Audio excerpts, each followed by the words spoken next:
Hey, Kat, how you doing? This is really a great start. Nice work. Typography looks great. Good hierarchy. Excellent hierarchy, definitely.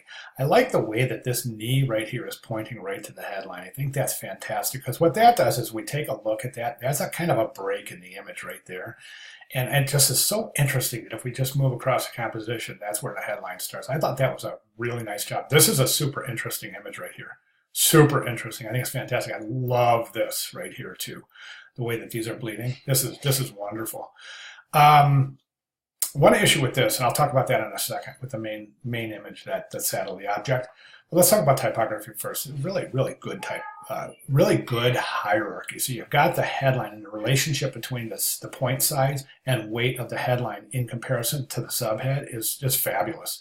And likewise, the comparison or the relationship between the subhead and the body copy again, and the body copy and the captions is really nice diminishing hierarchy, and it's just a fantastic job. I'd like to see this pulled in alignment with the headline and subhead. Right now it's shoved over here, and I think the reason for that is because so the horse can fit, and that's kind of visually uncomfortable. It looks like honestly, it looks like, to me, it looks like you take a look at this, you're like, oh, the designer shoved the type over so the hoof would fit. You see what I'm saying? So, and that's not really a position you want to be in. You don't want to have to your typography look like you had to adjust it based on something that could be encroaching. You know what I'm saying? I mean, that's kind of lacking in harmony, and I think we can improve that by, well, we'll talk about that in a second. Um, well, actually, we can talk about it right now. What we can do is just move this over a little bit, maybe to your next grid line. I'm not sure. You got time. Yeah, you got room to move this over. So let's just move this whole thing over a little bit, get that in left alignment, the body copy in left alignment. And I think that's a wonderful relationship there. And again, outstanding hierarchy here. As far as the, you might consider right there, that 300, you might consider old style numerals right there if your font has those available. And you can read about old style numerals in this week's lecture materials. Rags aren't bad. You really shouldn't have this wave in here. The rag should go long line, short line, long line, short line. Nothing noticeable. You know what I'm saying? So but you don't want patterns in your rags at all, ever. So that's an indication that those should be adjusted. Okay, so other than that, a couple of other recommendations. Right now, this is in no man's land. We don't know what it is. This creates a visual tension because it's almost the same point size as the body copy, but it's in the same position. It looks and behaves and wants to be a caption.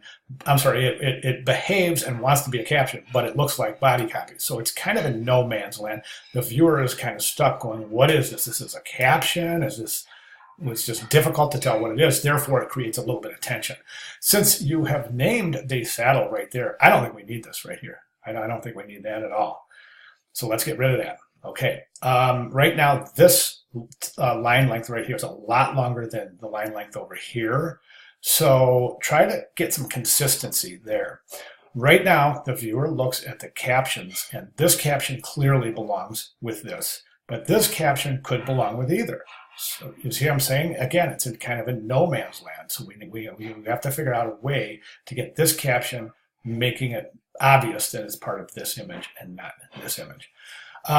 Visually, there's a couple of things, and image-wise, let's talk about some things. Okay, the inconsistency here of this grayscale image, I think, is a little jarring. I would use color down here, and since you're using color here, I would use color in the components area. Okay, and the only other thing is this. Now, when we look at using type in composition and in conjunction with image, a lot of things are similar. In other words, one of the things that's really similar is hierarchy. So right now, there is a hierarchy problem in your images. Okay, which one do you want the viewer to look at first? They're both dominant images. There's no hierarchy.